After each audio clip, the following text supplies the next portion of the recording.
everyone, and welcome back to Cooking Historically. I am your host, Marie, and this week I'm filming on a Sunday, and I sort of just wanted a nice little relaxing Sunday, so this might be one of the chillest episodes of Cooking Historically that we will get, and probably one of the easiest recipes, because realistically, there sort of isn't a recipe. You just sort of make it how you make it. Everybody makes this particular recipe differently, and there are all different versions of it. So this week we are making applesauce.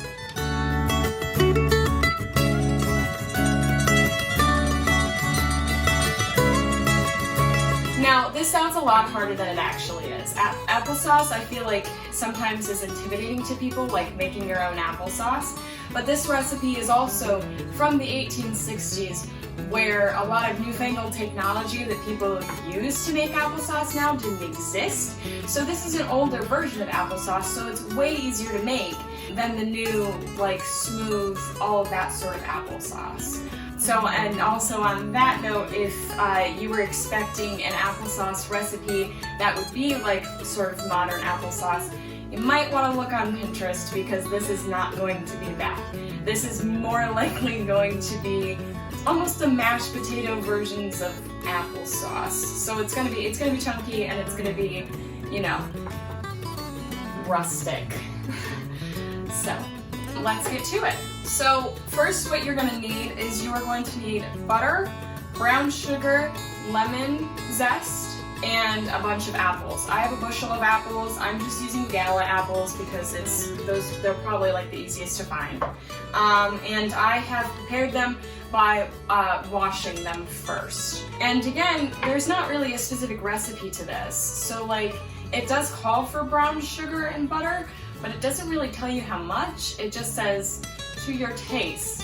So you really can make this literally depending on how sweet you like applesauce, how not sweet you like applesauce, stuff like that. I also have a large pot on my stove that has water in it. First, we are going to stew the apples. So you're going to want to bring your water up to a boil just like you would for potatoes, like making mashed potatoes.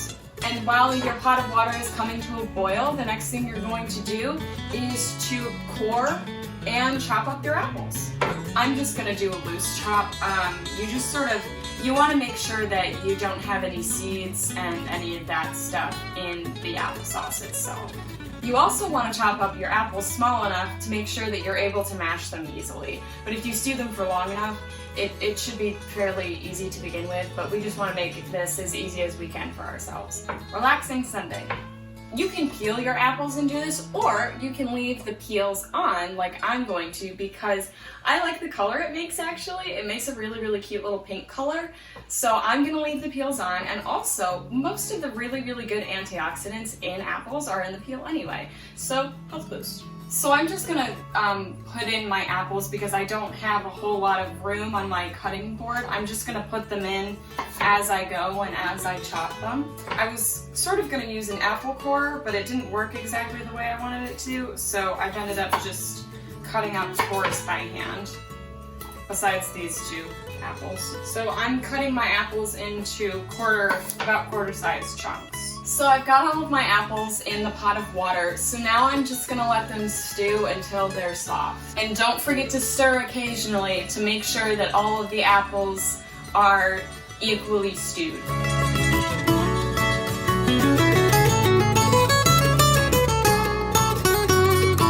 Alright everybody, so it's been about, I'd say 20 to 25 minutes. I wasn't really keeping track. I sort of got lost in my book for a little while, so I'd say it's probably been about 25 minutes since I put on my apples to stew. So, and I took one out and I tested it, and it feels soft enough to me to be able to mash. So that's what I'm going to do next. I am going to drain my apples in the sink and then put them back in the pot, and then we'll add the other ingredients. I left just a little bit of water in the pot just to make sure that everything would sort of become liquidy.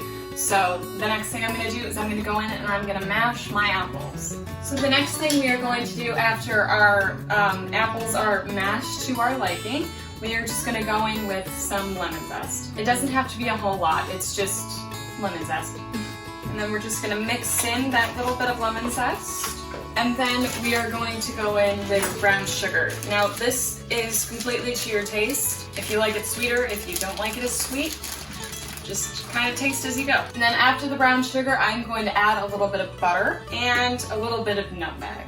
And then I'm just going to funnel it into a large mason jar once I'm all done. And we've got applesauce. So that's it. That's how you make 19th century applesauce. This recipe came to us from Anna Pratt's handwritten cookbook.